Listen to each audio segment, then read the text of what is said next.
Kick the banner up. Brave kids save school from active shooters. And this is under, we're playing this under Section 107 and 101 of the 1976 Act, Fair Use Policy for entertainment, research, or any other purposes. That's basically it. So to hear whenever you're ready. So we'll just wait. Go through some comments while we wait. I feel like I haven't been. Oh, there it comes. Tahir is the greatest. Thank you, Tahir. Tahir is the best. For those in the side chat, me and Tahir go back and forth because we're literally brothers from other mothers. So if you see us arguing in the side chat, it's all jokes. Don't worry about it. Tahir is the best. It's amazing. We're on all sides of the world and we're making this work in one place. Think about that. That's pretty awesome. Mm-hmm. Out of sight. Please. There's a shooting at Stanford. STEM School, Highland Science. No access. Let's bust the window. Bullet holes in the wall. There's bullet holes in the wall. Okay, we're coming. We're coming as fast as we can, all right? On May 7th, 2019, just 3 days before graduation, shots were fired at STEM School in Douglas County, Colorado. The following report is based on police records, and most of the footage has never been seen before until now. Please note that while the following footage is intense, it does not show anyone being physically harmed or injured. The horror began almost at the end of the school day, just after 1:50 p.m. Countless additional calls to emergency services began to pour in. With each one, the situation appeared more dire. Where is the shooter? Room 107. Is it just a single shooter? Is it one person? No. As far as I know, but I don't know. Is the shooter down or is our shooter still shooting? What? We have shooter shot. Yes. Every second counted. Officers from the police department, sheriff's department, and the closest SWAT team all deployed in force and raced for the school. Some of them didn't even have time to don protective gear, but rushed onwards all the same.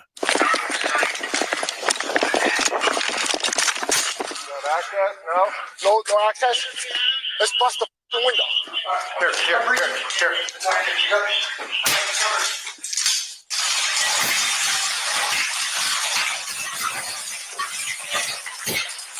Go through.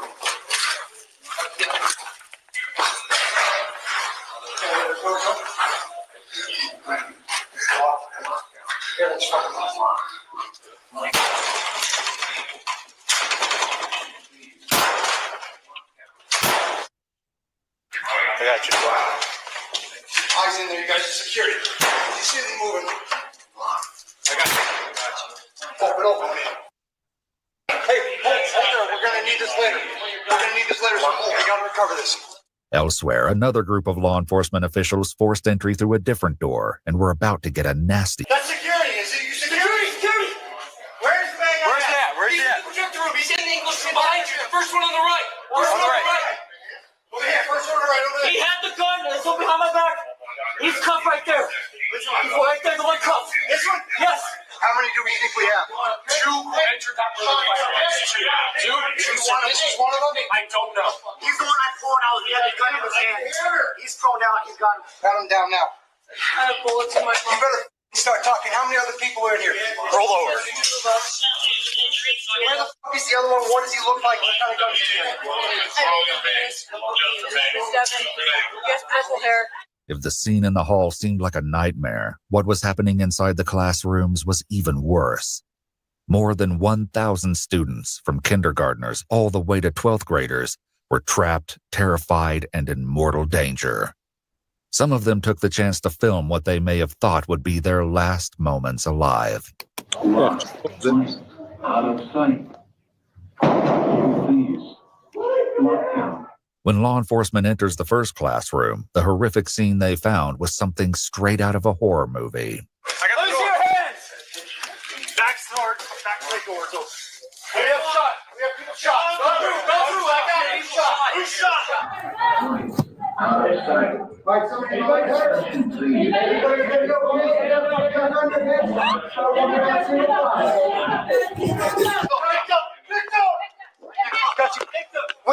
We need to send up a warrant zone. Hey.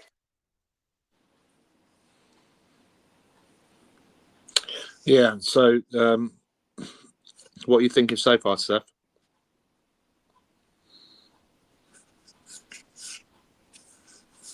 You're muted, Steph, or at least I can't hear you. Shit. Yeah, I was muted. I was saying that I'm proud of the kids that are standing up and telling the police where to go and where to find this person, so that they can help to, keep their fellow classmates safe. So, I'm proud of them. Hey, Ada, how you doing? Ada, I was just typing a message to you to say, hey, my love, we've got plenty of time tonight. If you want to pop on at some point and speak, it's entirely up to yourself. No pressure. Yep. Absolutely. But yeah, this is wild. And they have drills for this now. They literally have drills for this in schools. So, the fact of the matter that these kids have drills for people that could come in and bullet hole the place up is wild to me, because we never had anything like that. That was never even a thought. So yeah, it's you don't. It's difficult to know what to say in these situations, isn't it? Because it's like I've dealt with a lot of these situations, right? But trying to put yourself in somebody else's shoes when you know that you would never do the things that they've done. Mm-hmm. Do you know what I mean? It's like, yeah. It's like me trying to eat olives because I hate olives. Right. Do you know what I mean? So it's like, and there's no comparison there. That's not what I mean. But you get the analogy. It's just like, I can understand psychologically whether what's made them do this, where they're coming from, Mm-hmm. but I can't physically put myself in their position. Right. Do you know what I mean? Let's continue watching and see what happens anyway. But yeah. Yep. Let's see. Let me put it back on the stage. All right, go ahead to here. I'm gonna grab my food while this is playing real quick. Let's pick him up. Let's do a good carry. I need help. Good carry. Just in your leg? Yeah, just in my leg. It's going to be tough. Sit him up. Where at your leg? All right. You get that arm. I got this side. Where's the other shooter? Somebody covering us? The shooter's behind us. Let's go. Don't pick him up. Hey. Elsewhere, as police urgently secured the first suspect, it quickly became clear that something was off. The suspect's behavior would only become stranger as the interaction continued. Roll over. I don't know. I got you right here. Okay, I got a 9mm magazine.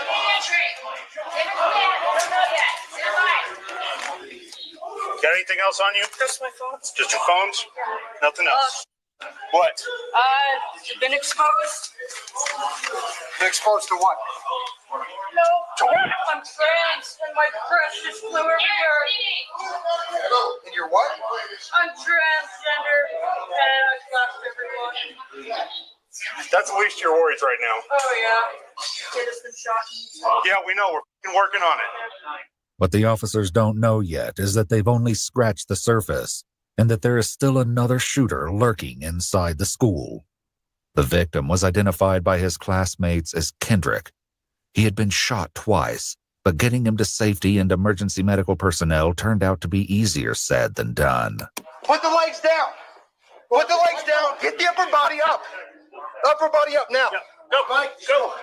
God damn it. It's fine. Lift. Go. Track. It's not how we carry anybody. He's not going anywhere. Put the legs down now. Get his upper body up. Carry him like he's been taught. Come on, bro. It's not the way it's going to work. As the race to save Kendrick's life continued, The officer guarding the suspect turned to the two witnesses in the hall for further information. How many victims do you think we have? Did you see? I know. As soon as I grabbed him, that's when I saw you guys come in, I dropped my gun. Okay. Did you shoot at all? I shot one round and I realized... Did you hit anybody? No, I realized it was one of your guys and I dropped my gun. I got you. That's right. The security guard had been the one to fire at police. In addition to the chaos at the school, more frantic calls were coming in, not only from students and teachers, but now parents who had heard about the situation. My son is at STEM Academy, and he just texted me that there were gunshots in his school, and he's really scared, and he told me to call the cops. Okay, do not go to the school. Okay, there's a lot of police activity. You need to stay away from the school. This is true. Ma'am, you need to stay away from the school, okay? Okay. All right. Not all of the parents got the message, though, and began to show up to the still active scene. Get in the cars. Get away. I don't care where you go. Just go away. Closer to the school, other officers had finally succeeded in moving Kendrick outside, only to face a new problem. I got a chest. We have any medics? I got a chest seal right here. He's right here. We gotta start treating him on our own. I need a medic! We medic! Now! While tensions run high in this life and death situation, officers still have to wrangle to find the second shooter. In situations like these, paramedics usually do not enter the scene immediately for their own safety. SWAT medics usually make contact faster, but at this time, they were still on the way. Okay, ready? Hold on. We got to go one at a time. We need to get him at least in a recovery. There's not much else we can do for him without fire. Let's get him on the side this way. Inside, another group of officers came across a second victim. Thankfully, this injured student was still conscious. Okay, just breathe, okay? Ready? Okay, guys, so we got a scene here. So 106. Wait, this one. Everything Armed escort. We're coming out. We got you. Where's the medic? Medics! Left. The second victim was not the only thing police found. A boy with purple hair, matching the description of the second shooter, turned up in one of the classrooms. We just got one in here. What is your name? Devin Erickson. Who? Devin Erickson. Evan Erickson? Devin Erickson. With the DEVONERICKSON. Do you have him or somebody else? Because I know what he had on him. What?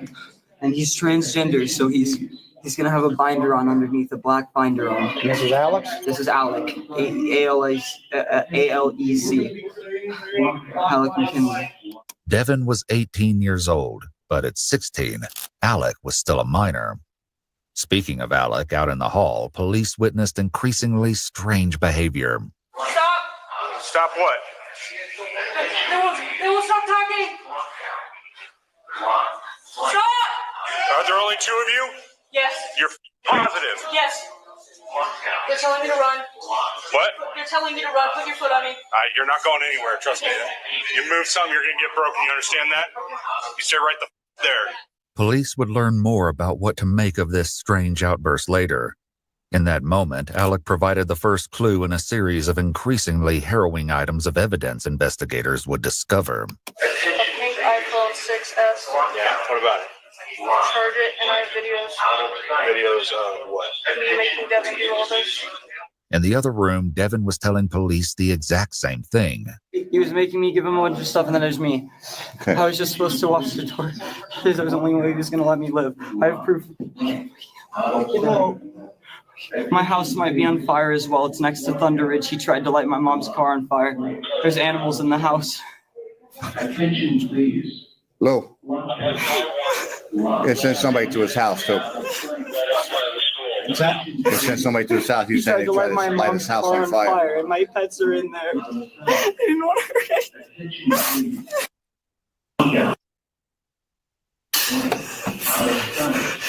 Hey guys, just FYI, we're gonna move these guys here in a minute. Just stand by. We're gonna move them out, okay? Listen, I need to know any other people involved in this.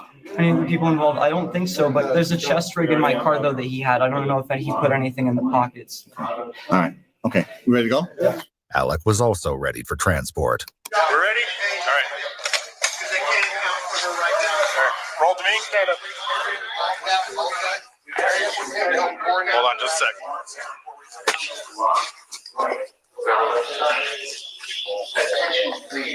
Sorry. Coming out. Coming out. Alec and Devin might have gotten to leave, but for law enforcement and everyone else at the school, things were only just beginning. The rest of the school still needed to be cleared, and the students evacuated. Police, open the door, open the door! Has also been cleared. Hands up, hands up, hands up! I need key access to check the... Hands up, hands up! Hands up! Everyone, keep your hands up. You're okay. You guys are doing okay. Thank you, sir. Hands up. You're okay. Keep moving. Come with me. We're going to look over that way. We're going to look over this way. We're going to go this way. One over there. Look over there. We're going to go over there. See those guys waving over there? We need you to go over there. 9 victims in total were identified. The uninjured students were evacuated to a nearby rec center to unite with their families. Officers would remain stationed at the school as well. Those on scene tried to make sense of the situation as they kept the scene secure. Yes, he had like purple hair and whatever, probably playing the Joker role. Devin, the suspect with purple hair, continued to exhibit signs of distress as he arrived at the police station. He waited in an interrogation room while the police dealt with his companion Alec. Alec's arrival and interrogation did not go nearly as smoothly. At only 16 years old, Alec's mother needed to be contacted before questioning could take place. But this was not the only issue.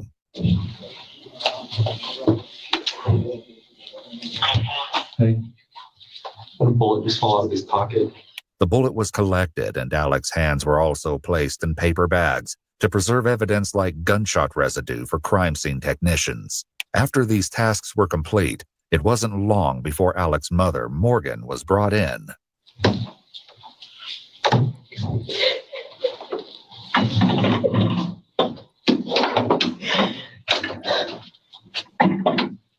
You know that this is not you. I know this.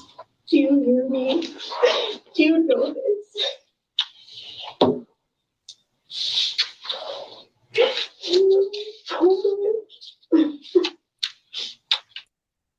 Has your name officially been changed to Alec? No.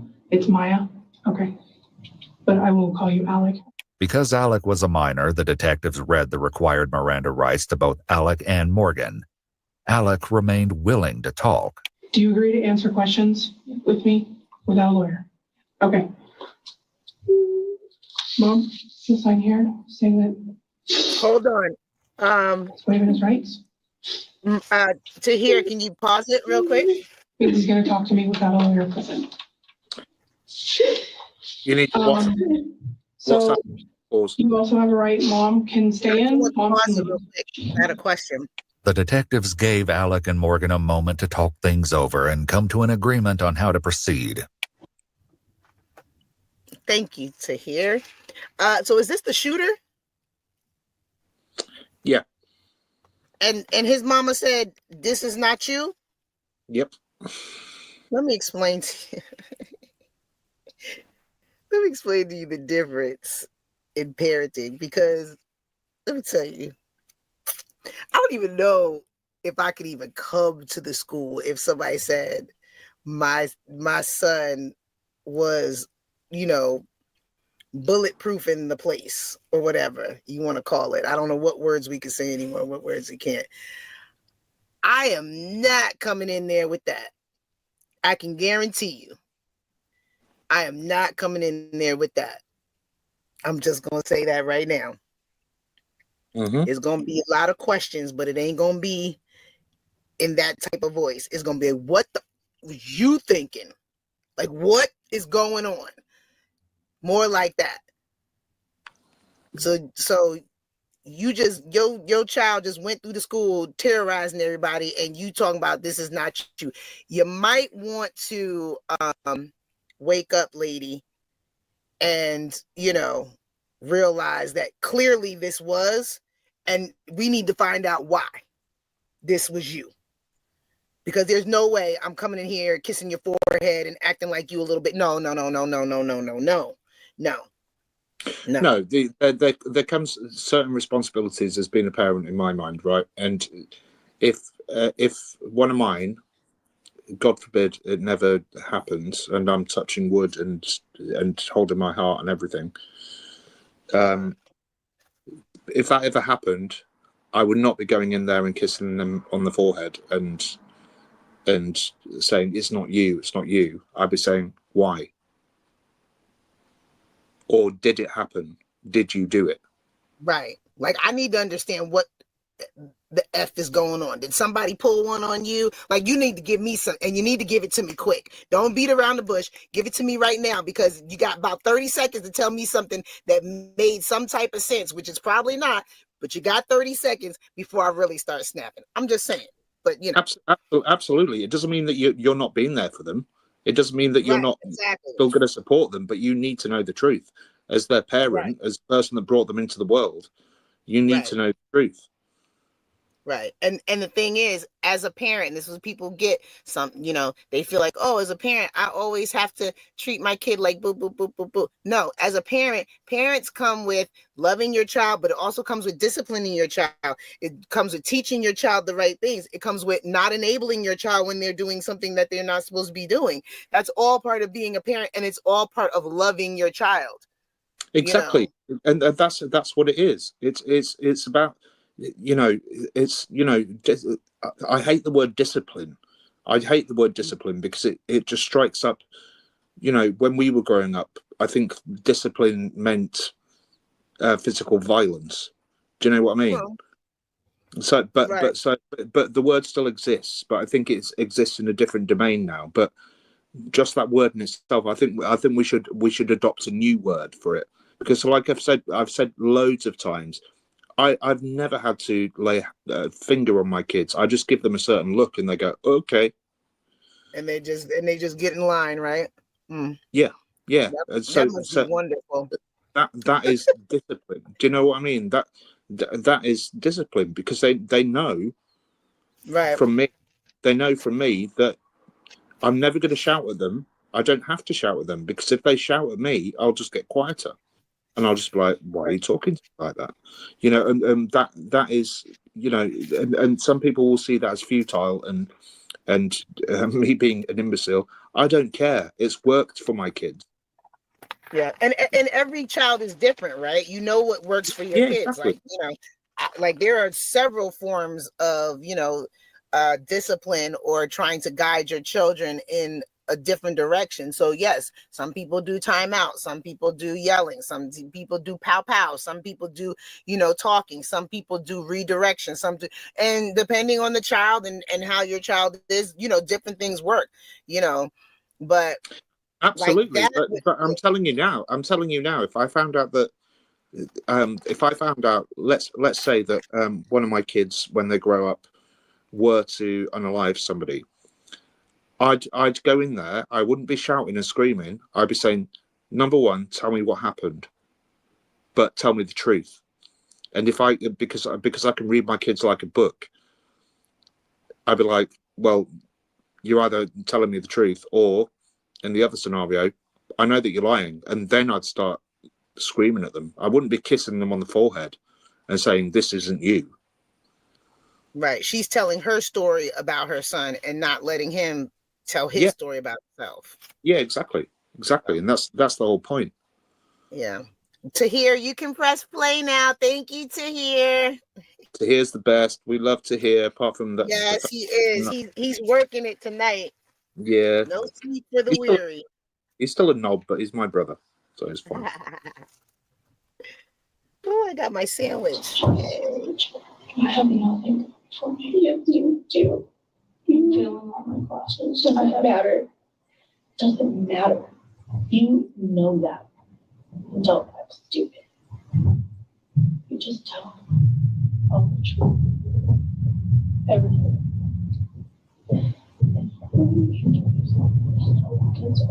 I'm not doing that. This isn't your fault. Just know that my love for you is unconditional. They eventually agreed that Alec would converse with the detectives alone, and Morgan signed off on Alec's waiver of rights before stepping out. A crime scene technician entered next to collect swabs of Alec's hands to test for gunshot residue and take booking photos. Make sure someone watches my mom. Someone's with her. Okay. According to police reports and what Alec later shared with the investigators, Alec's mother suffered from stress-induced seizures and other medical conditions. When the CSI technician had finished her work, the detectives returned to get to the heart of the matter. Are you sure you're physically okay? Physically. Okay. And I just need to ask, is there one or two of you? Is there a third out there? No. That helped you? Yeah. So it's the two of you? Several rooms over, Devin was also prepped for interrogation. However, the conversation police were about to have would not go anything like they expected. Have you had your rights? I know all my rights. I just want you guys to get them. Okay. That's why I'm talking so much. All right. How long have you known Alec for? I've known Alec for really just this semester. With Alec, the detectives began with a similar line of questioning. How long have you known there? Since the beginning of this year. How has STEM been? Probably the worst experience. Tell me why. Well, on top of being transgender, I got a lot of crap for that. How long have you been Alec? I came out to my friends in about 8th grade. 8th grade? Okay. Has the transition been smooth or has it been rough or what's been going on? It's been with really that? hard. Tell me why it's been really hard. I just have to live with the fact that no one sees me for me and I will never be who I want to be. Anything, I'm not a boy, I'm not a girl, I'm just nothing. So I've been ready for this for a couple weeks now. And I texted Devin and I said, let's hang out, basically. And then I was talking to him about it and he was like, why? Like, what's your motive? And I was talking about how I know what people say about me. I'm not dumb. I gave them a reason to be scared because they need to think about how what you really say can drive someone to do this. Alec agreed to let the police download data from the pink iPhone mentioned earlier, including social media apps. The most information was found on Snapchat and told investigators that there was much more to the case than first met the eye. Devin's electronics and social media were also under the microscope, but the most obvious red flags were found on Alec's accounts. When I go to jail, can you keep my streaks? So don't you just love it when you're having a wonderful day and depression comes just you in the Then take the trash out. This was just the tip of the iceberg in regards to what investigators unearthed on Alec's electronics. Before doing a deep dive into Alec's social media, though, Devin continued to relay the events that took place that morning. Going back to this morning, you didn't have to see Alec. Yeah, barely. When did you first see him? My psychology class. I told Miss Evil that I didn't have my backpack because he wanted me to lie about it so that I could leave. And then that's when I went to the house the first time. I met up with David as well. Who's David? He's one of my friends since 6th grade. David confirmed that he met up with Devin that morning around 8:30. I was giving him hugs because of how happy I was feeling that he was doing so good. David stated that Devin used substances and had apparently been doing so with increasing frequency over the last semester. And recently it's just been getting worse. His drug use has been getting more significant, I want to say, in the past month. David would have more insight to share later. However, it looks like Devin may not have been the only one with a substance abuse problem. Do you know if he was on medications or anything? He used to have them, but I think he was saying that his mom took them away. Okay. So he was on the cocaine, though. Devin also shared that someone had spread an explicit rumor at STEM about Alec, which had been very upsetting. Still, Devin said he'd never expected Alec to take such horrific action. While speaking with detectives, Alec reported that life at home was just as tumultuous as it was at school. According to Alec and Morgan, Alec's father, Jose, was no longer in the picture, and currently 14 family members were all living under the same roof.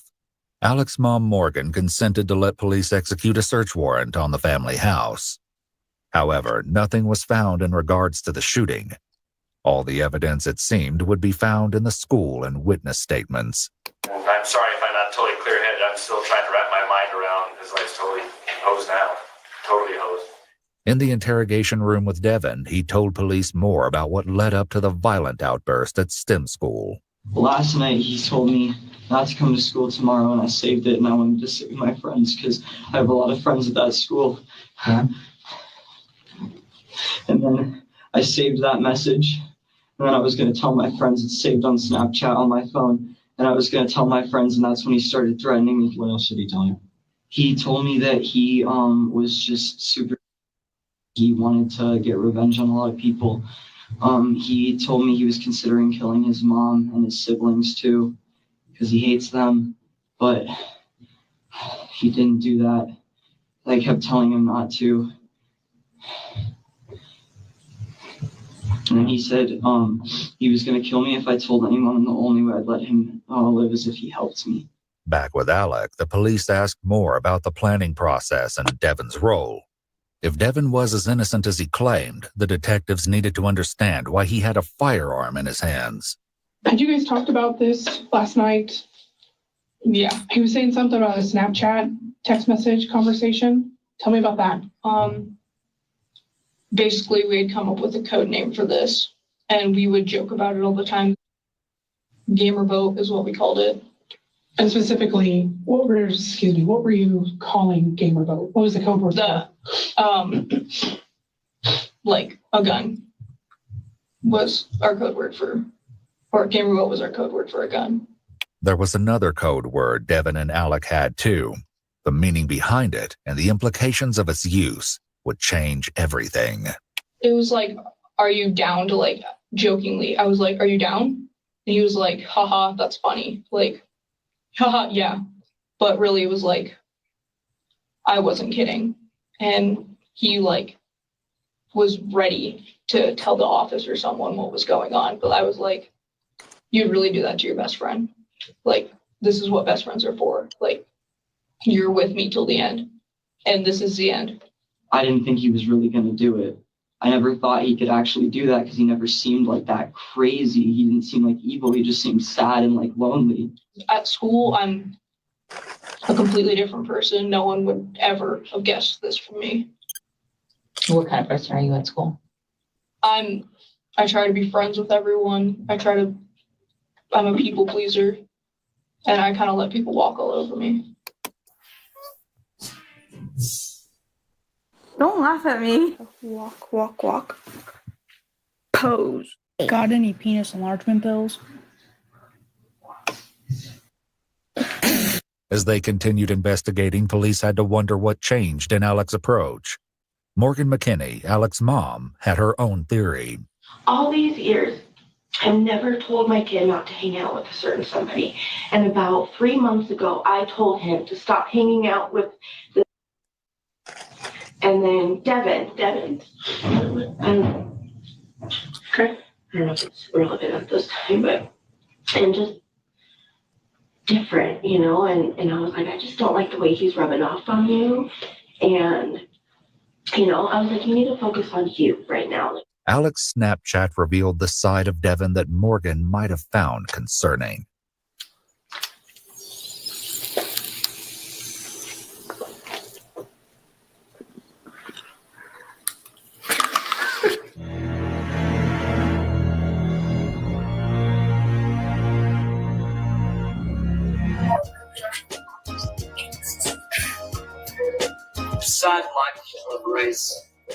Just how much of a role Devin's influence played on the STEM attack would come out in due time. For now, though, Alec offered this explanation. Really, there was like a breaking point last night with my siblings. They don't care. Like, no one cares. So I'm finally going to give in to my thoughts, because what's the point of trying to protect everyone else? What do you think about hurting your family? Only yesterday. As Alec shared more about the triggering moment before taking the lead on the shooting, Devin's assistance in the horrid attack began to take shape.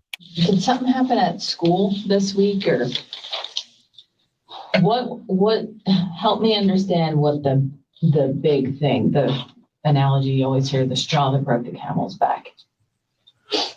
What was that? This kid kept calling me by my biological name, and that's what made me lose it. Devin agreed that Alec's mood had been noticeably different that morning.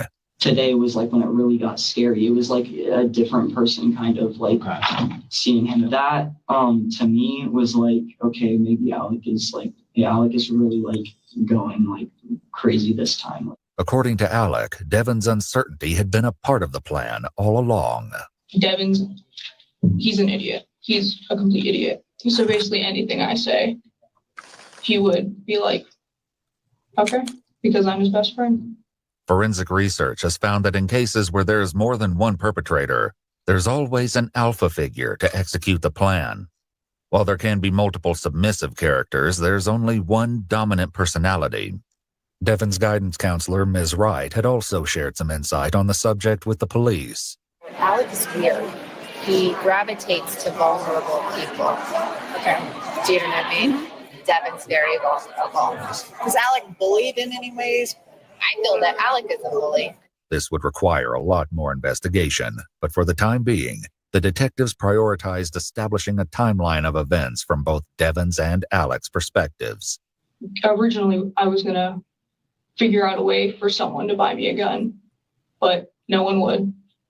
And then Devin and I had a conversation where he was like, yeah, my parents have like a couple guns in their house. In the other room, Devin continued his harrowing version of that morning's events. I left school, went back to my house. Then as I was about to go inside, I opened the garage, and then Alec messaged me again. Okay. Why were you going back to your house? I was going back to my house because I was going to call the police. That's when I picked him up, and then we went back to my house, and that's when he kind of seemed a little off. And then we went into my basement. And that was when he pulled out the cocaine the first time. And I told him, I was like, I'm not down with this. Like, you're going kind of too far and you're like scaring me a little bit. And I was like, I don't want you to hurt anybody at school or anything like that. I really think you need help. And that was when he started really threatening me. Did you use the cocaine when he pulled it out? Not the first time. What did he do with the cocaine? He did one line of it, and then we went upstairs. According to Alec, things only escalated from there. You said you broke into his house? I didn't break into his house. I trashed it. How did you trash?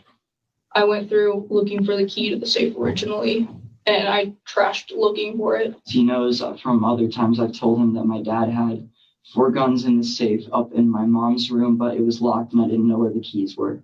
That morning, though, the lack of keys was little more than a speed bump. And then I led him to the safe, and that's when he hit it a few times and then told me to pull it out and made me pull it out. What did he hit it with? The axe he got in my garage. I was just holding it up and I was like, do it. Okay. And what happened after that? He just kept crying and opening the safe. And he had to help me pry it open. According to the videos found on Alec's phone, this appeared to be the truth. Open it! Open it. I'm trying. Additionally, when searching Devin's house, police found the scene just like it was described. However, they still suspected something wasn't quite right about Devin's story. He hit open the gun safe with the axe a bunch of times, tried with a crowbar, and that's how he pried open the door without the key. It popped out. He was making me help him so he didn't get too tired, because he didn't want me to be able to run away. It was wearing me out a bunch, and he just kept telling me to, and I told him, I just can't anymore. And so he grabbed the crowbar and pried it open and just broke it. Basically, it's just bent a bunch. What were you writing on the walls? The voices win. The voices win? Yeah. And where did you write that? In his mom's closet. More about these mysterious voices and the nature of the writing would be investigated in due time. Back with Devin, he told police everything he and Alec took out of the safe. When he got all the guns, put them in his backpack, and then he told me to follow him, which is when he recorded the video of making me do the cocaine because he was holding the gun to my head. Do it. I'm sorry. Hurry the f*** up! Had you ever done cocaine prior to that?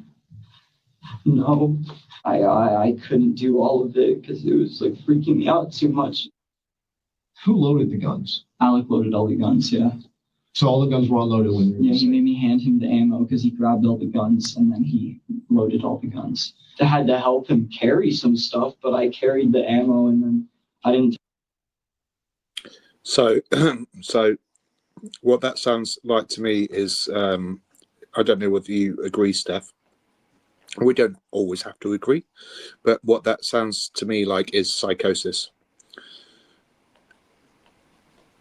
So you think this kid really has well, definitely a sociopath, but No, I don't. Honestly, I don't even know whether he's a sociopath. I think that to me sounds like psychosis, especially if what he's saying. Obviously, I can't see him face to face, but if that was the first time that he'd ever done the C word. which one are we talking about? The transgender or this boy right here? This boy right here. Oh, okay. I was talking about the other one. Oh, Sorry. right, okay. Right, yeah. Yeah. No. That one's definitely sociopathic, if so not that, psychopathic. That is psychosis in its major form, especially because your brain's not equipped to deal with certain substances, let's say. Yeah. This one right here, I feel like was manipulated by the other one. The other one seems definitely to be the ringleader here and the brains behind the operation. And definitely, like you saw, the mother was more distraught than she was. She was just sitting there like, yep, I did it because nobody cared because I was a transgender. And this is why things like this don't need to happen until you turn into an adult. Should not be making these decisions as a child. You should be making these decisions as adult once you realize who you are, what you want to be, and you have a little bit more certainty. Because and by the way, the other person to me doesn't. It's got nothing to do with being trans or anything like that. For me, they're not a sociopath. They're a psychopath. Yeah, because he's definitely one of them paths. As a sociopath, right? So he obviously, the other person obviously cared about this boy, right? So as a sociopath, you don't care about anybody. As a psychopath, you can still care about other people. Okay. So yeah, that one's definitely a psychopath because that one need to go. Don't that one was a bad egg. That's a bad egg. Yeah, like absolutely. But I just wanted to make it clear on my thoughts on this person that we're seeing on screen right now is that that to me just screams psychosis. This one said they was on drugs and all this other stuff. So I'm this it was one the first time taking drugs and that can mess your mind up forever. Yeah. He sounds like he's been affected by some drugs. He sounds clearly like some substances have been, intertwined. But that other one right there. Have you ever seen that movie, The Good Son, with Macaulay Culkin? Yeah, brilliant film. That other one. That's that other one right there. Sometimes you just gotta drop them off the cliff. Yep. Cool. To hear you can go forward, mate. I just wanted to make my point on that and my analysis on that. That is terrible.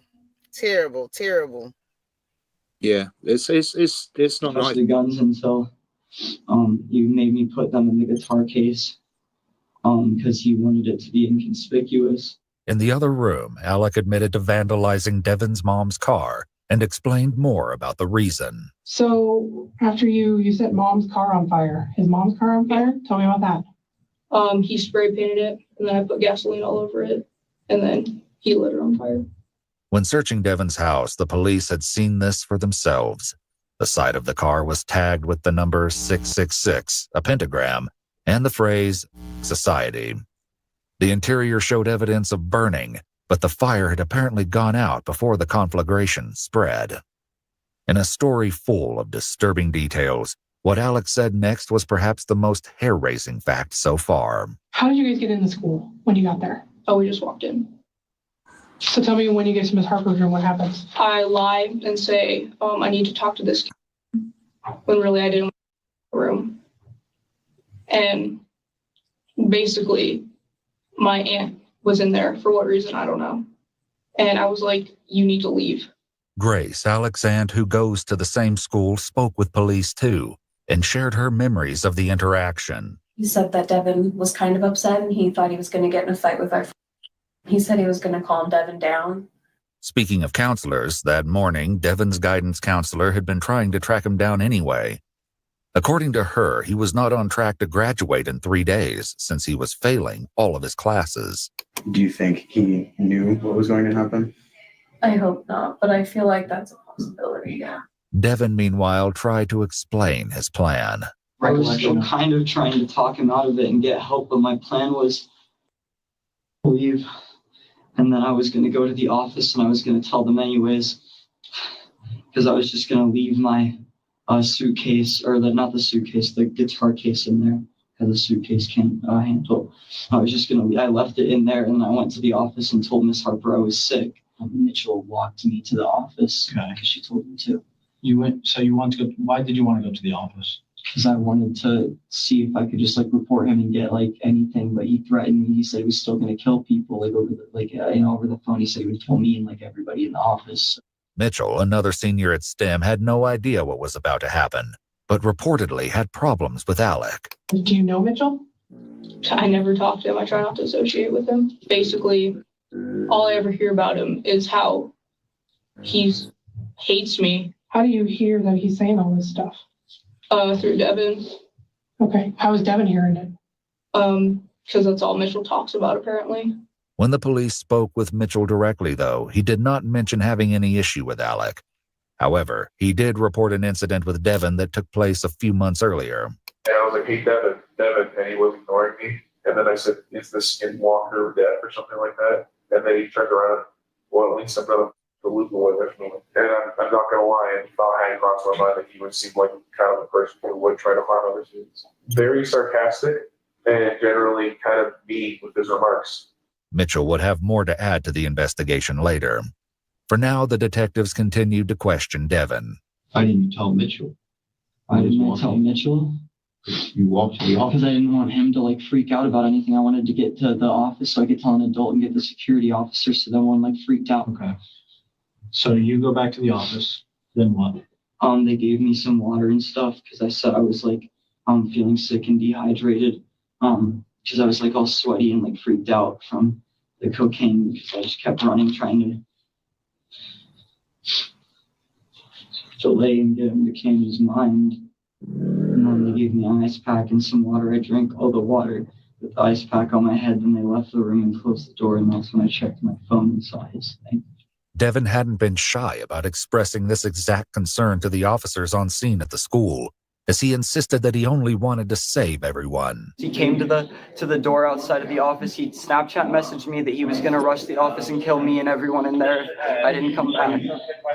And I was just super freaked out because, this is the worst thing I've ever been through. I can't remain calm when he's doing that. I was just so freaked out and shaky when I got there.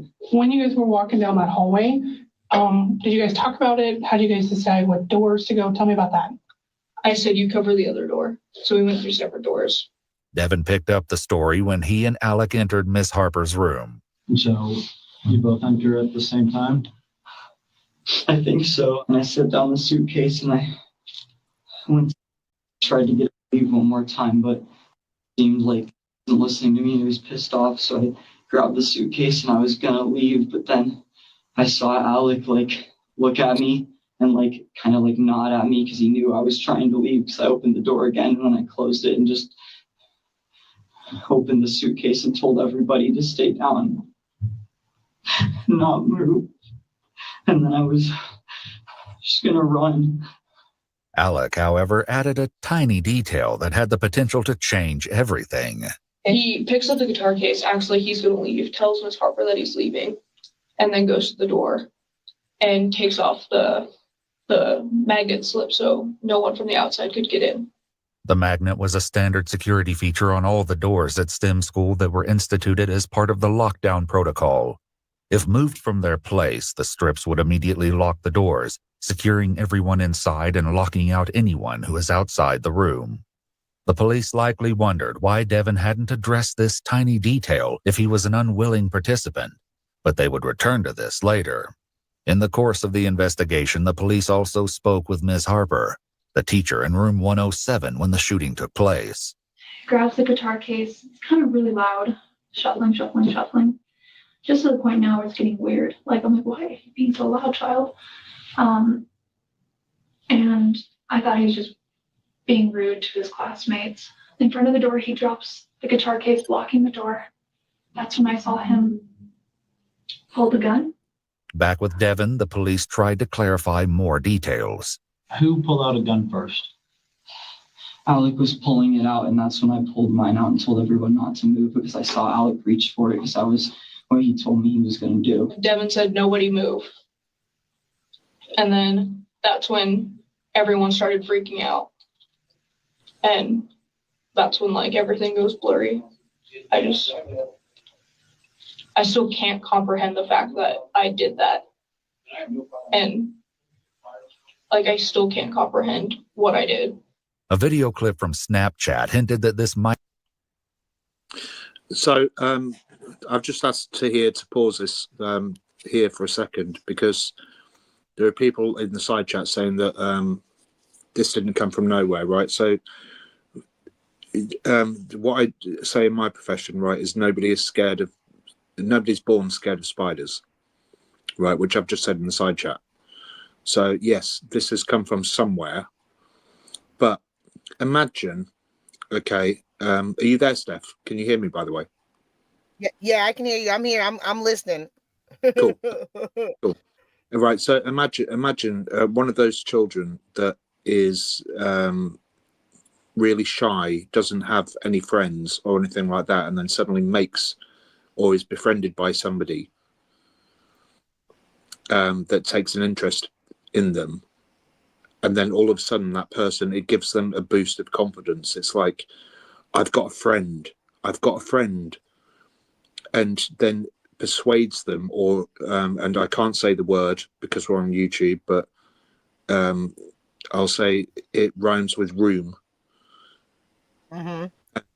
Rooms them, and then lures them into their world and says, this is what we've got to do.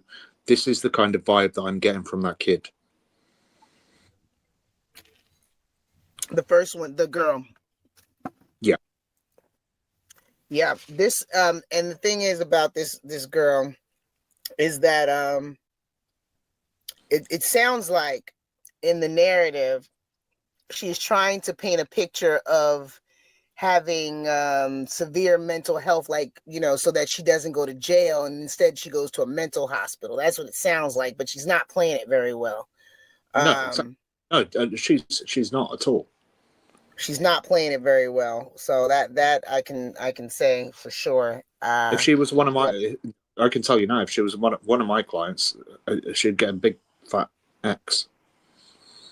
Yeah, she's definitely pretty evil.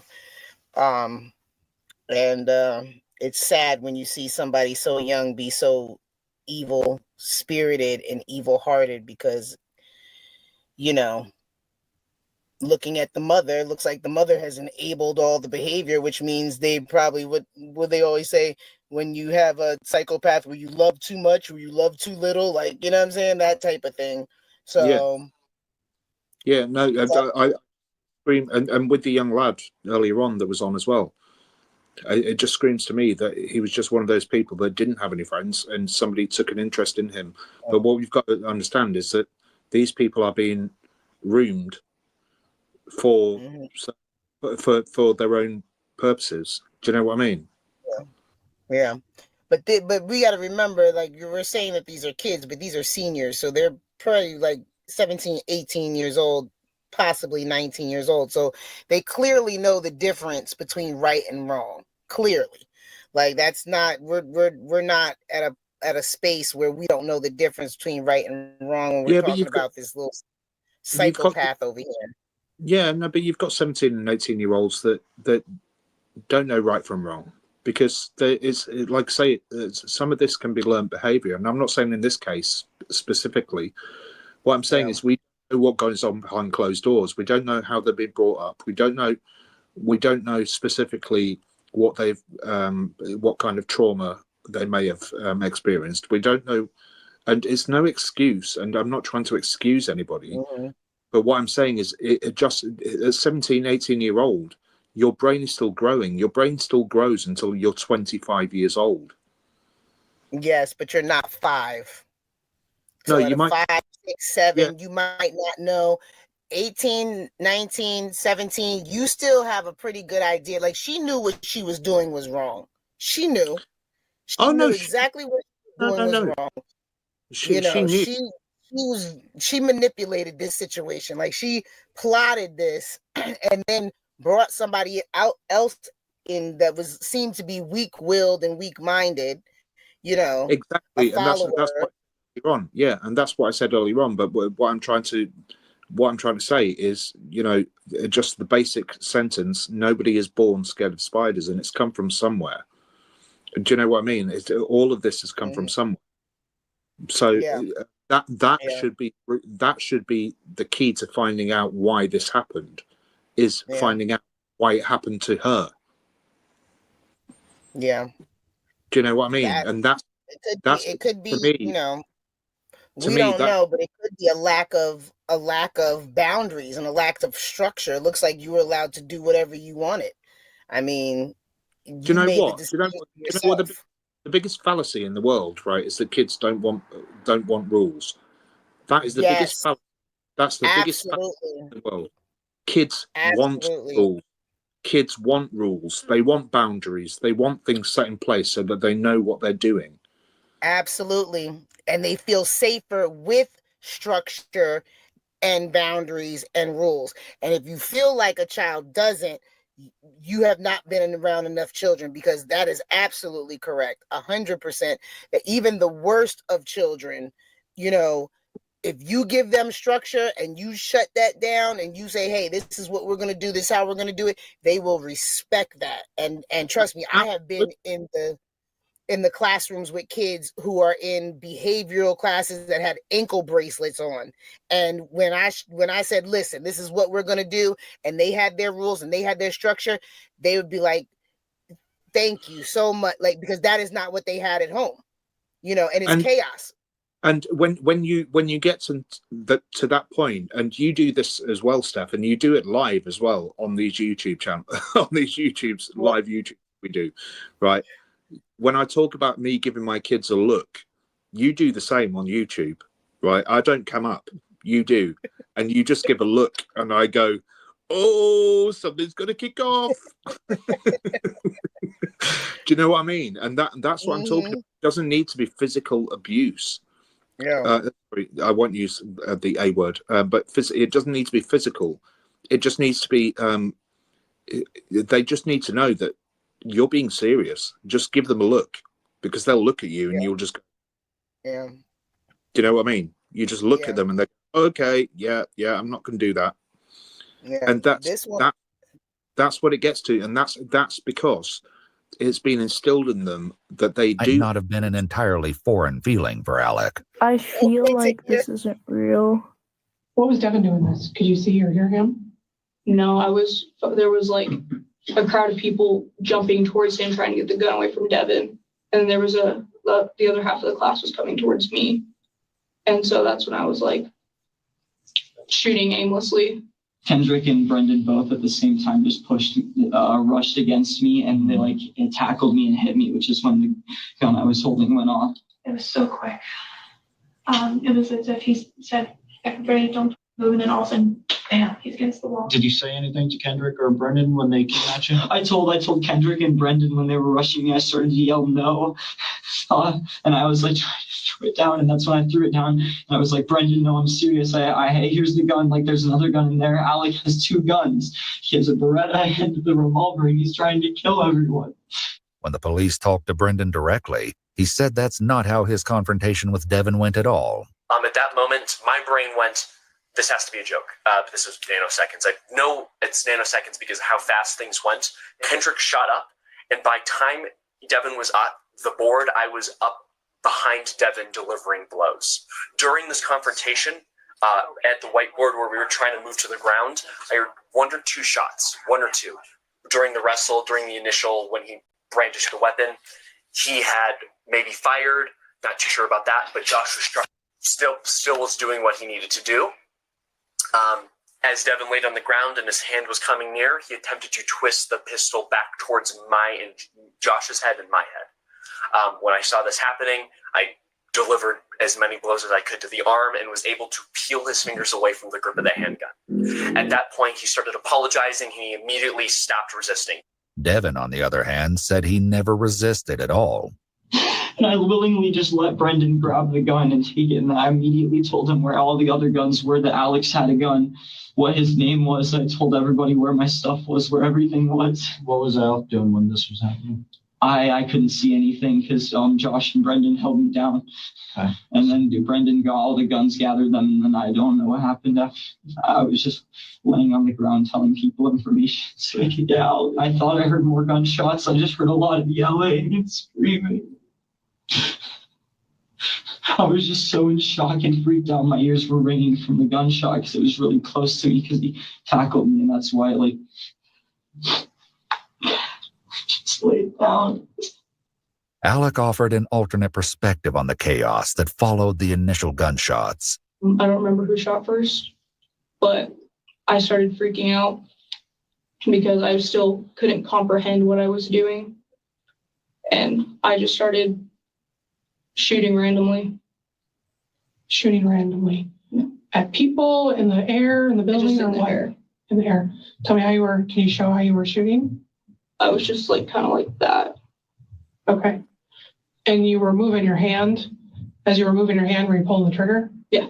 Ms. Harper, though, didn't seem to think that Alec's aim was random. Alec, I believe, had shot at me. I had a bullet casing burn here.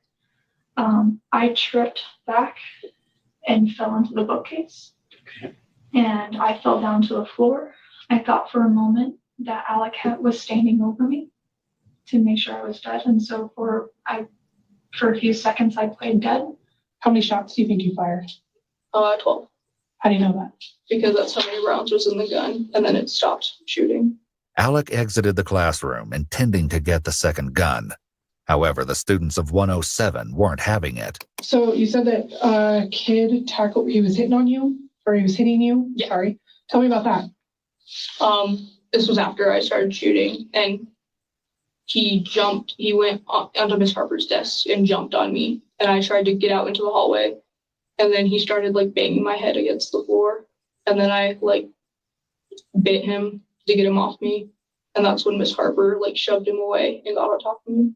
I had Alec in my hands, and I was terrified that I didn't know all of a sudden if Alec, part of me was like, am I going to break this kid's neck? And I'm like, is this a shooter? Is this an innocent kid that got the gun? I don't know, let go. So I let go. Everybody was getting out of costume screaming. I started screaming down the hallways, lockdown, lockdown, lockdown. And my only goal was to get the rest of the school on lockdown. She succeeded.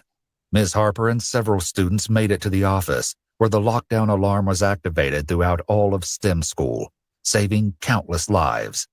From there, she also called 911 and reported that 2 of the students who made it out with her had gunshot wounds. I didn't know how many there were, so I wanted everybody on lockdown so we'd be safe. I didn't want anybody wandering the hallways if they were there.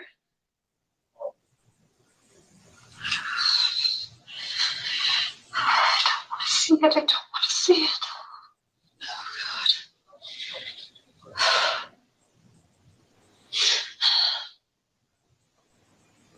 Why did they do this? While Ms. Harper tried to come to terms with what she'd lived through, Alec explained what happened after getting tackled. And then that's when the teacher showed up, and he was in awe, and he took the gun and then put it on the floor because some kid got shot. I don't think he knew I was the one who had the gun. I think he just thought I was a kid who found the gun and was freaking out. The teacher in question was the school IT worker, Mr. Pritchard, whose office was just across the hall from room 107. Alec was right. Mr. Pritchard had no idea that Alec was one of the shooters. He gave it to me very easily.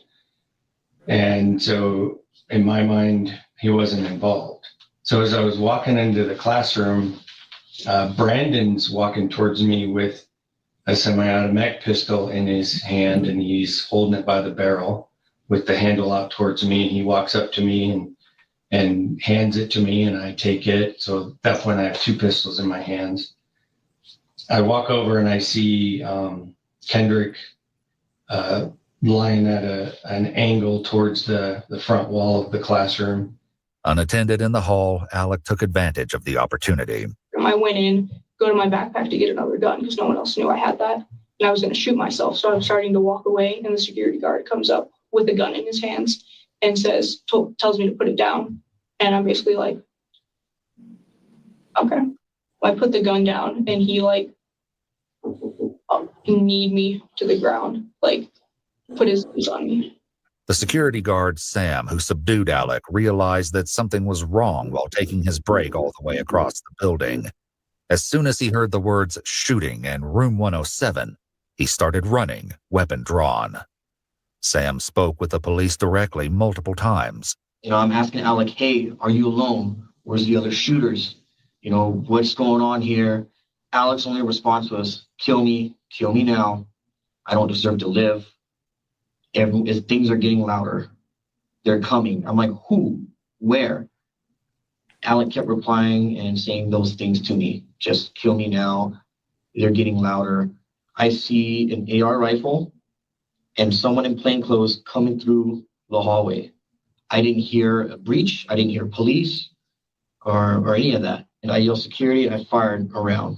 One of the bullets from the friendly fire injured someone in room 106. Back with Alec, the police asked about some specific details. Do you know if you hit any kids? I don't. My aim's not good, so I'm not sure if I hit any kids, but I know Devin shot.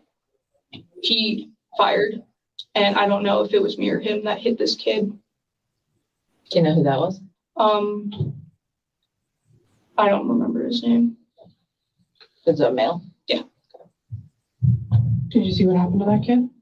All I know is he was on the ground and I could hear him screaming. Did you see if that hit anybody? Kendrick. Okay. Did you see her? And I think Josh got hit, but I don't know if that was Alec or if it went through Kendrick, because I heard someone say exit wound. Statements from the witnesses revealed far more about who had been injured. As soon as Brendan noticed that Kendrick was down, he rushed to his side, while Josh kept Devin down. I came over, immediately started tapping him. Kendrick, stay with me, you all right, you all right? No response. His breathing was completely staggered, his eyes rolled back. In the midst of all this chaos, Brendan managed to call 911. Help was nearer than he expected, though, as he was aided immediately by Mr. Pritchard, who's a former Navy sailor. And I'd asked Brandon if there was anything I could use to apply pressure to Kendrick's wound. He didn't find anything, so I just went ahead and started putting pressure with my hand. At that point, he was breathing. It was like he was almost kind of moaning with some spittle coming out of his lips. And I see Josh laying on top of Devin. And I looked and I saw Josh had some blood marks on his legs, but it didn't look like they were growing. So I just figured, okay, he's okay for now. Devin Erickson, while still on the ground being held down by Josh, was going, Alec made me do it. I'm sorry. It wasn't my fault. And then just threw an absolute fit of aggravation. I got up in his face and I screamed as loud as I could, shut the fuck up. Where the Mr. Pritchard then responded with, please don't do that. Keep your voice down. Devin then responded, there's a jacket out in the hallway to put pressure on the left doorway.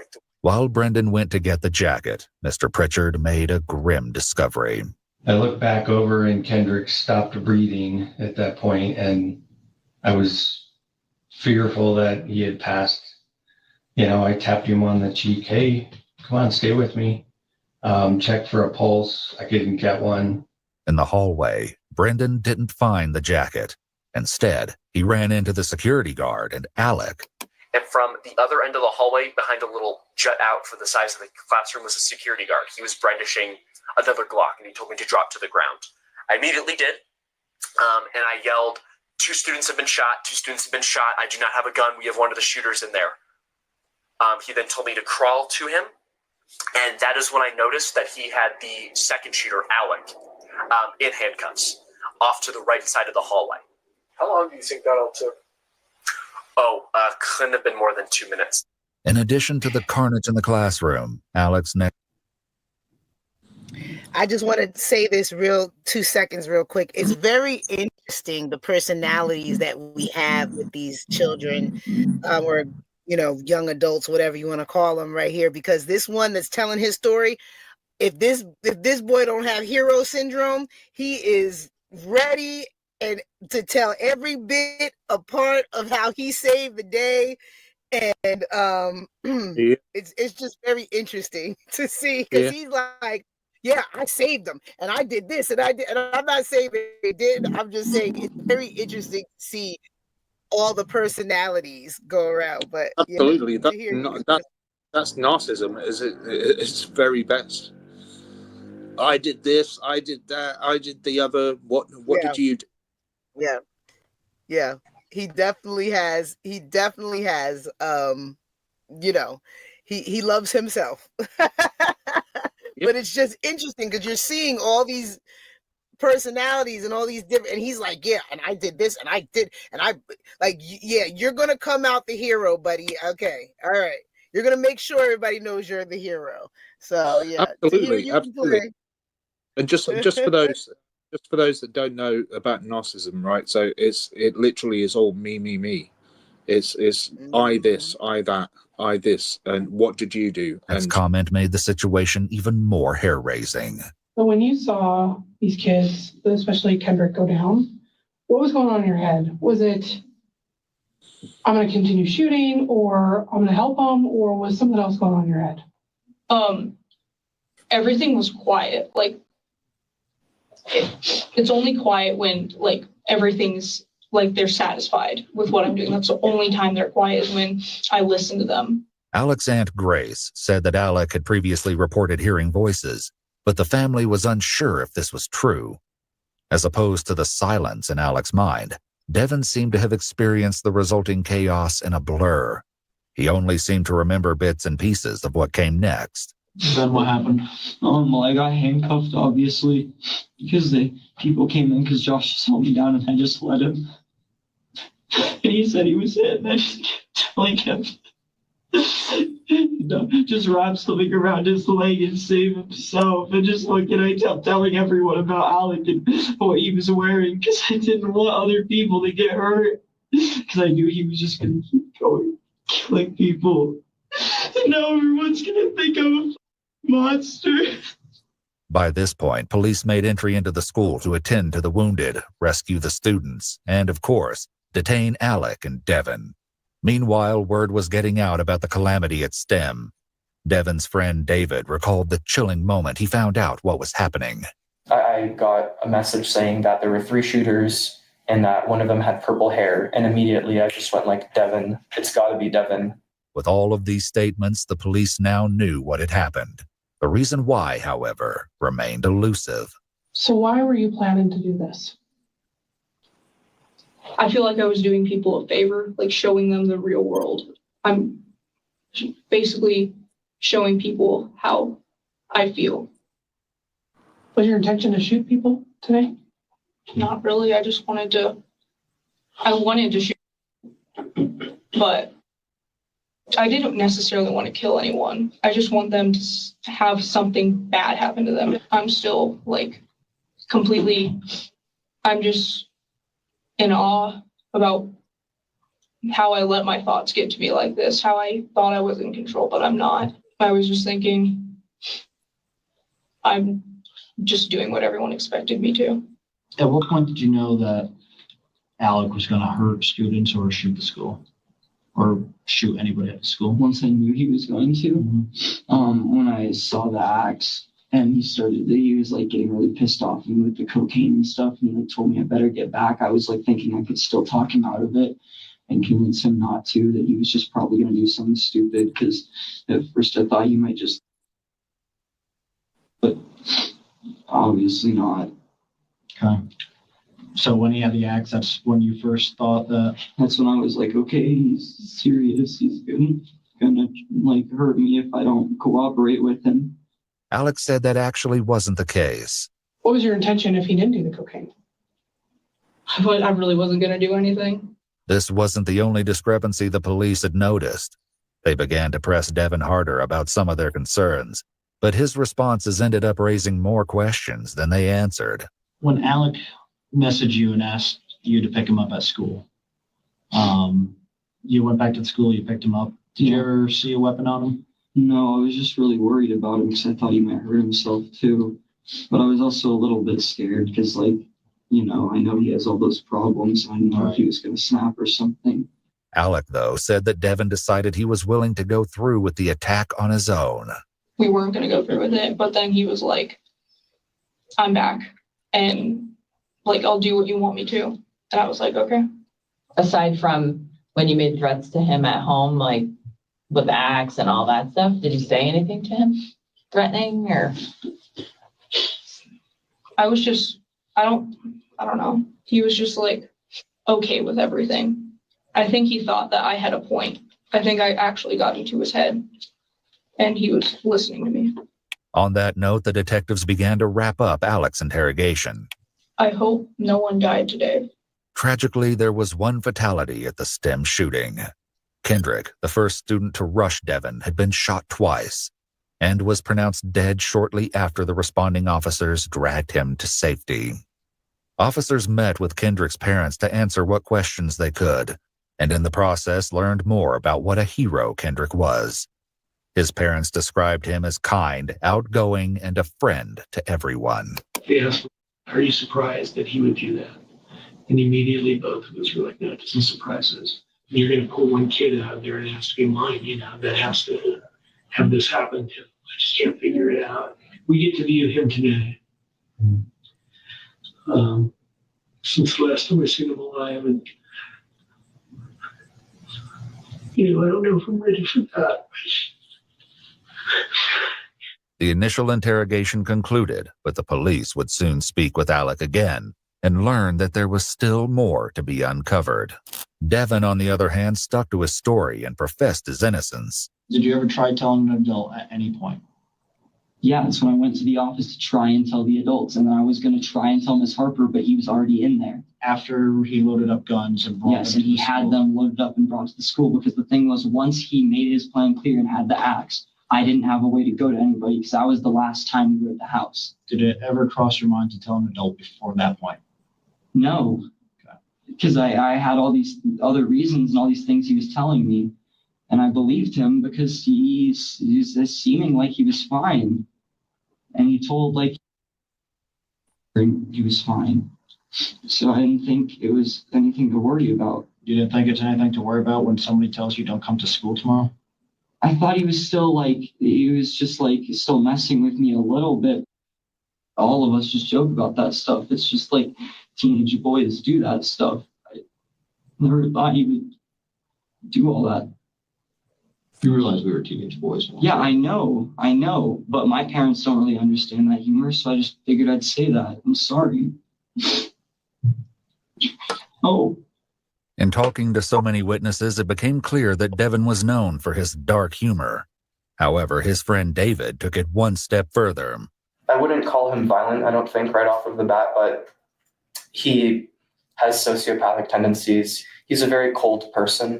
He gets angry really fast, and he's very irrational. He would have like these bipolar bursts where he would just snap at us, you know, tell us to f off or whatever. And he really seemed to victimize himself as soon as any kind of blame was put on him.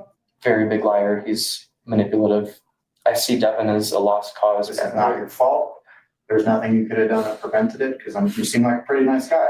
Devin made these decisions on his own, and this doesn't come down on you. Because keeping it in is going to be the worst thing for you. And you're going to have a lot of friends out there that are going through the same exact thing. So be there for each other, okay? Check in on each other. And, talk to mom. David also shared that Devin had recently broken up with his girlfriend. Another Snapchat saved on Alex's account offered a potential explanation why. Also, kind of, I pulled a knife on my girlfriend's dad. I've been going to Devin was appearing more suspicious by the minute, but the question of his involvement wouldn't be resolved for quite a while. For now, the police were unconvinced by his claims of innocence, and both Devin and Alec were taken to jail. While in the county jail, Devin kept busy with many phone calls, including this fraught interaction with his parents. The only thing was, today was like the Julia and like Dr. Tyndall thing was like they were prepping me for the state hospital visit thing, so it was really stressful because they were like doing like fake like. Devin, let's not talk about that. Dad, this is not about the case. We're allowed to talk about this. I don't know why you're so freaking touchy. I just always want to make sure we take the safe route. That's all. Whatever. So, anyways, Let's talk about one freaking thing with you guys. However, it wasn't just family members that Devin kept up with. It seems that somehow, despite being under lock and key, he began a romantic relationship with a girl named Melanie. you're my baby.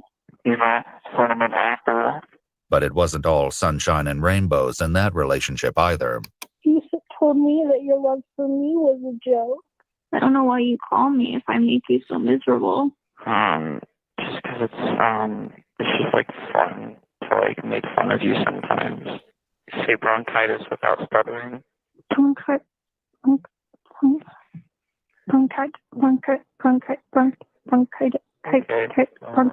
You stuttered, so. No, I didn't. You're taking advantage of me. You're using me for your entertainment. I thought I had a special place in your heart. Yeah, you do. It's last. So I'm gonna dump you for Peppa Pig if you don't shut up. Oh my God, stop. So that there are might tears on my face right now. Why? Because I don't want that to happen, and I'm so confused right now. Devin wasn't the only one who kept in touch with the outside world, though. 9 months after Alec and Devin were arrested, Alec reached out to detectives to share additional details about the case. When they got to talking, many of the sinister details the police had suspected all along were finally confirmed. Plan was, it was going to look like I was the one that was killing all these people, but it was Devin, but it was going to be pinned on me because he was going to shoot me in the head. He was going to come out like the hero in this situation. He was going to essentially stop me. Why did you do that for Devin? Because I felt like he was going through a lot of pain in life. I felt like he was going through a lot, and I wanted to help him. What if you guys got caught? We didn't think we'd get caught. Or get arrested? Another inconsistency between Alec's new statement and what Devin said in his interview on the day of the shooting emerged when the investigators came to the topic of the firearms. Who loaded the guns? Alec loaded the guns. Why didn't you leave then? Because he had me in the corner of the closet. I was backed up. There was no doors I could go to. He still had the guns and the ammo and the hatchet. Devin briefly touched on this while talking with Melanie after he was arrested. You put a gun to my head in the C-suite at my school. I'm sorry. Wait, you're not Alex. If Alec's new story was true, it threatened to undercut Devin's accusations entirely. At any point as this is happening, was Devin trying to leave? No. Get out of the closet at all? No. Even on the day of the shooting, the police noticed issues with Devin's story and didn't hesitate to call him out. Why didn't you flee the house? I was in the back of, so in this closet in my mom's room, there's only one door. He was on that side. The safe's laid down in the middle, and I'm on the other side of the safe. He told me to stay on that side. Right. What I don't understand is how is he loading the gun? because he made me give him the bullets while still holding the hatchet because he grabbed the guns with his other hand. And then that's when he made me hand him the ammo. He told me to sit down, still holding the hatchet, put one bullet in and put it in the magazine and cocked it so there's one in the chamber he could aim at me. Devin insisted he was innocent, but something else he said that day led the police to believe he was anything but. The only way I'd let him live is if he helped me. It's possible that Devin just got tongue-tied, but police had to wonder if this was the truth slipping through accidentally. So a lot of this to me sounds like self-preservation. Then why do I have videos of him threatening me? And why do I have all the evidence? If you find his iPhone, you will see a video of me crying while he makes me do that. This kid gave me cocaine and you're expecting me to think straight? Before you did cocaine. I'm freaking the out, dude. Again, Devin said something during one of his jail calls that made this defense even more questionable. The cocaine made me aggressive. I was like literally about to do shrooms one night, and then Alex sent me a picture of like, want to come do cocaine, and I was like, sure. Yeah, I'm so glad I started doing cocaine because that was great for me. Can't 10 years off my lifespan. In fact, Devin claimed that his substance use history was far more extensive than he'd initially let on. I think I like smoked too much weed, and like I permanently did that to my brain. I was high on cough medication like every day for like 4 months straight. On another occasion, Devin said that Alec talked him through a particularly intense trip that included some very dangerous decisions. And so basically Alec was like, I'm going to stay on the call with you so you can talk to me through this.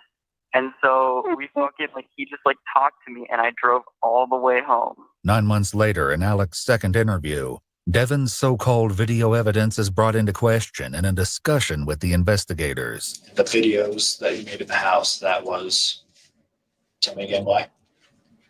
So it would all come together in the plan that, I have proof in case he didn't come out there. I had proof that, or he had proof that I made him do it. Okay. To make it seem like he was forced into this. Yes. Okay. Was he forced into this? No, it was a mutual agreement.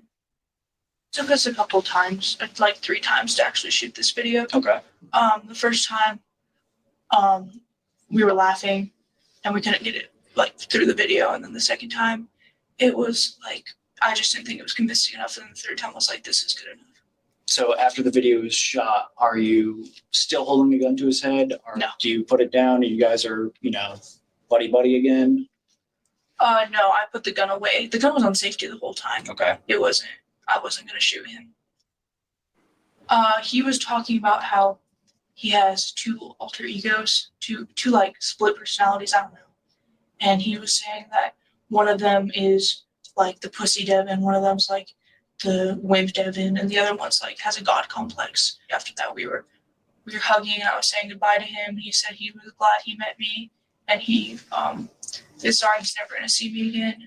During Devin's interview on the day of the shooting, the police had noticed yet another inconsistency. So, how many times did you say you've been shooting? Maybe like 4 times total. Okay. So knowing that, how did Kendrick get shot? Kendrick got shot because my finger was right there still. I was still grabbing it. My finger's right there. He bumps into me because they're rushing me and they're actually hitting the barrel end of the gun with their body and grabbing me. Was your finger on the trigger? My finger was next to the trigger, but it wasn't over the trigger because I wasn't going to hurt anybody. I was just going to tell everyone to stay and then run. To hear, So I tried to throw it down. What was just pause it quickly, bro. Should I kill myself to save these people? Do you mind if we take a break? Absolutely. Do you need any water or anything? We'll step out that secure building. So Right, so I just wanted to because we should stop. If we're doing a reaction video anyway, we need to stop and make comments on it. We can't just play the video. But so that whole stuttering thing when he was speaking to the girl, that is the epitome of a sociopath. They don't. The girl was stuttering. I thought the girl was stuttering. I thought she had to stutter, not him. Yeah, no, that's what I'm saying. But he was speaking to the girl who was stuttering, and he said, "I find it funny. I find it funny because you can't say this certain word was right without." But stuttering. she was stuttering. She was stuttering, not him. He was mocking her. Yeah, he was mocking her. Yeah, okay. That's why I said. Yeah, that's what I was saying. The psychopath teamed up with the sociopath, and look what we got. Yeah, Like, exactly. And he was saying that he found it funny because people say this certain word without stuttering, and she was like, "Yes, I can," and then started stuttering. And it was like that. So that's the difference. Is just for people to understand. That's the difference between a sociopath and a psychopath, right? So a sociopath does not care about anybody else. Mm-hmm. They don't give two flying monkeys about anybody else other than themselves. Whereas a psychopath can actually care about somebody else. Yeah, we could drop both of them off the cliff. I'm good. Yeah, I know. I just want to be clear for people. I wouldn't be saving either one of them. Yeah. And the same with because the word narcissist is thrown around quite a lot as well, and narcissism isn't as easy as people think it is to diagnose, because a narcissist does care. No, so Melinda, no, that's not true. So a narcissist can care about other people, but a narcissist, what they try and do is they try and manipulate people into a situation that benefits themselves. Yeah. So like the other boy, we got a whole mental health crisis in this school. Yeah, we've got a whole crew here. Yeah, we've got a whole crew. They need to go into that school and check the water because something wrong. to hear run video, because we need to get Ada on as well. Yes, Ada. As soon as this is over, we got you. We're pulling you up.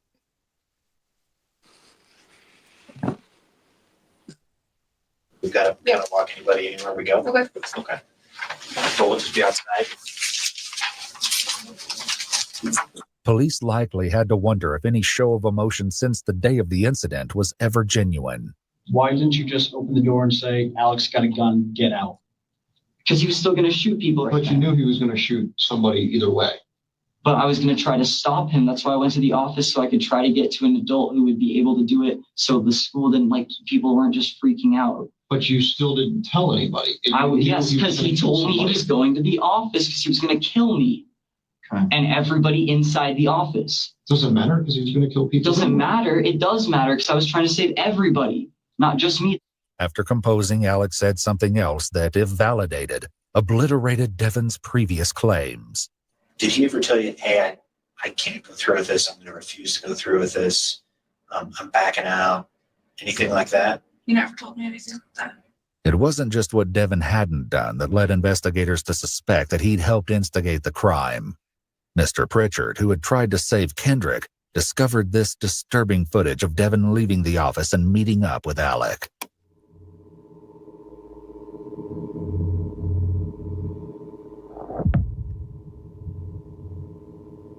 He said, let's go or something. In his interview soon after the incident, the detectives had tried to get the truth from Devon, but he wouldn't budge. So again, at what point did you try to stop him? There was multiple times. He just kept threatening me. Not what I'm hearing. That's exactly what you're hearing. Literally, you're separated. Yeah, I'm not talking to you guys anymore until I have a lawyer and my dad. Get him in here because you guys aren't listening to me. I'm telling you something. I have evidence. I can show you all that. I gave you all this.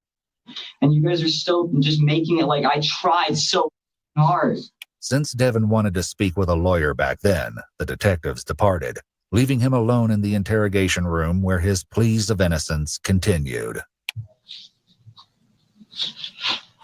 I'm innocent, no matter what I'll tell you. I'm innocent. In the interview now, Alec's story included even more drastic changes. Tuesday the 7th. On that specific day is when Devon had that specific class that he wanted to shoot up. Mitchell, the student Devon had a verbal altercation with, had been in room 107, but that wasn't all. Mitchell said that Devon disliked Ms. Harper because she demanded her students make an effort in class. Alec's statement seemed to support the theory that the attack was very carefully timed. The only person I really truly remember shooting at is Mitchell. He was the first name. Where was Mitchell at when you were shooting at Mitchell? He was on the ground looking up at me. As it turned out, Alec's aim was true. Mitchell had given his statement to police from a hospital bed after the incident. I remember just after the first gunshot, I remember standing up and running. I remember more gunshots. I remember falling over. I run towards that door, and I touched Kendrick, and he's laying down, face down, not moving, and he's breathing. He told police that he and several other students fled through the cafeteria and out of the school. I run past I want to say 4 different buildings before I'm out of breath. I'm like, this is so weird. Why am I out of breath? And then I reach behind me and feel my back. I pull my hand forward, and there's blood there. I didn't know that I got shot. Mitchell's classmates had applied pressure to the wound and called 911. When more shots were fired, later determined to have been fired by Sam, a Good Samaritan had helped move the group inside to the safety of his house. Paramedics arrived shortly afterwards to take Mitchell to the hospital. Back with Alec, police learned even more about Devin's involvement in the lead-up to the crime. Did you guys do, any other sort of research into how to carry this plan out? Not to how to carry the plan out. It was when Sol Pais came to Colorado, and we heard that she has Columbine tattoos. That's kind of when we started searching up Columbine. Okay. And it wasn't to execute this plan. It was just kind of trying to put the 2 and 2 together. Okay. With Sol Pais and the Columbine. Sol Pais was a student who received national attention when she became the subject of a large FBI manhunt after she was found armed in Colorado on the 20th anniversary of the Columbine school shooting. Given her obsession with that incident, police believed she was planning a copycat massacre at Columbine School on its anniversary. Facebook records indicated that Devin and Alec had discussed Sol Pais at length, even sending each other screenshots of her website and Instagram. Follow-up investigation had revealed even more on the subject of Columbine on Alec's Snapchat. Tomorrow is the 20th anniversary of the Columbine shooting. It's geez, everything's going on in 1 week. In hindsight, it seems disturbingly obvious why Alex saved this clip. Unfortunately, the video did not reveal who the speaker was. The police knew by now that Devin's interest in Columbine was not the only red flag. Back in the early days of the investigation, one of Devin's former classmates, Brian, had shared some chilling information. He would just come up behind me and do all those school shooter jokes. Okay, and what kind of school shooter jokes would you say? When the pencil hits the floor, I'm going to start shooting. I'm going to take this 0 to Columbine real quick. Okay. How often would you say stuff like that? About every day. Back in the present with Alec, the police had a few more things they wanted to follow up on. In the interview with Detective Williamson, you mentioned something about gamer boat. Yes. Anything else? I think it was blobfish. Blogfish? Blobfish. I'm sorry. Blobfish. What is that?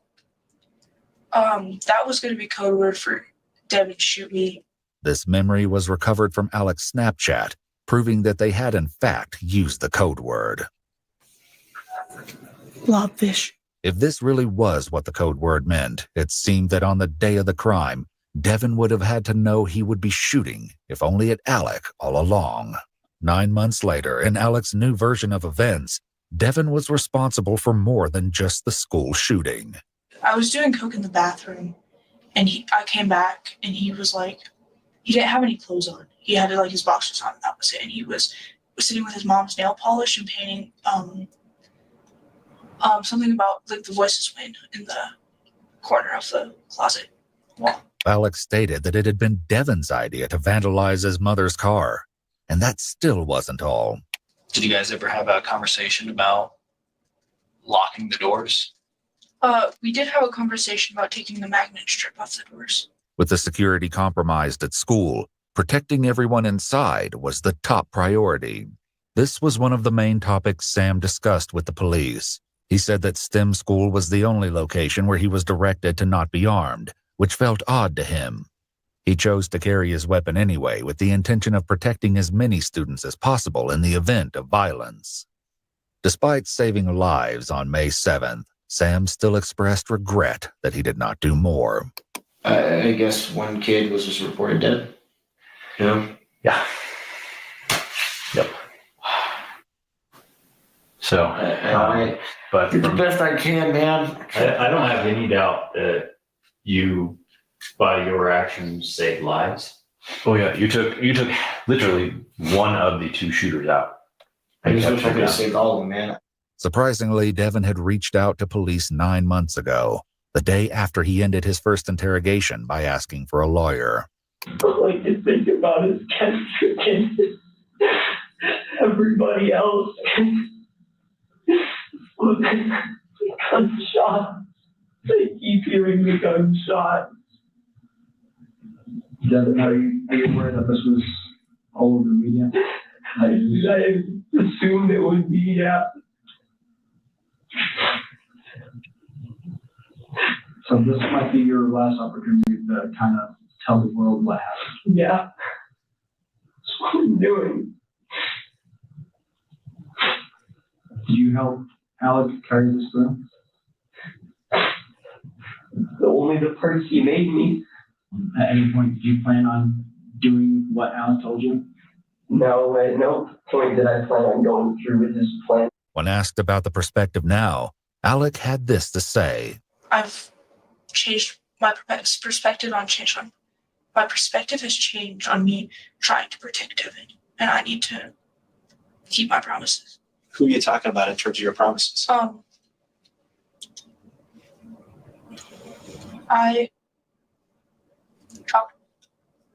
not crazy. I talk to Kendrick a lot. I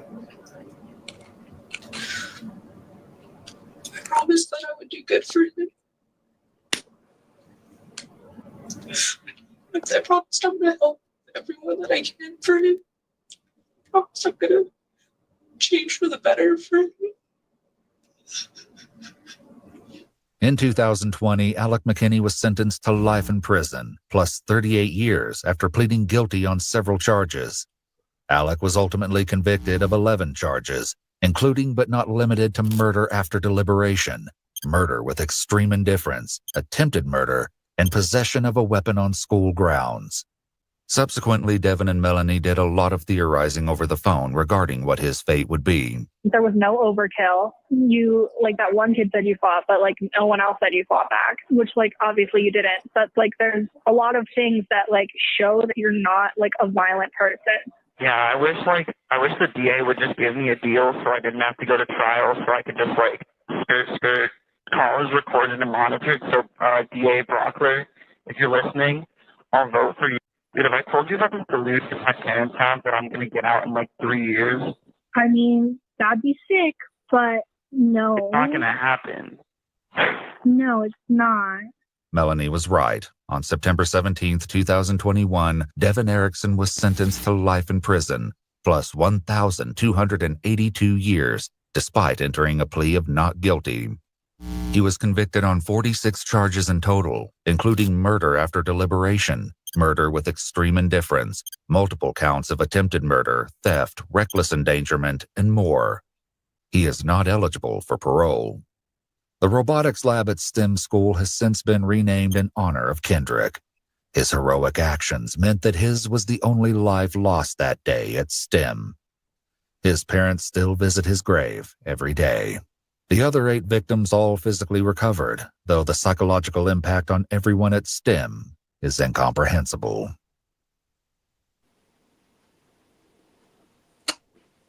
Wow, and there we go. Wow. Well, at least they got life. But that's a long time because they're very young, and I don't think I feel comfortable having taxpayers have to pay for their way for that long. But, you know, that's just me.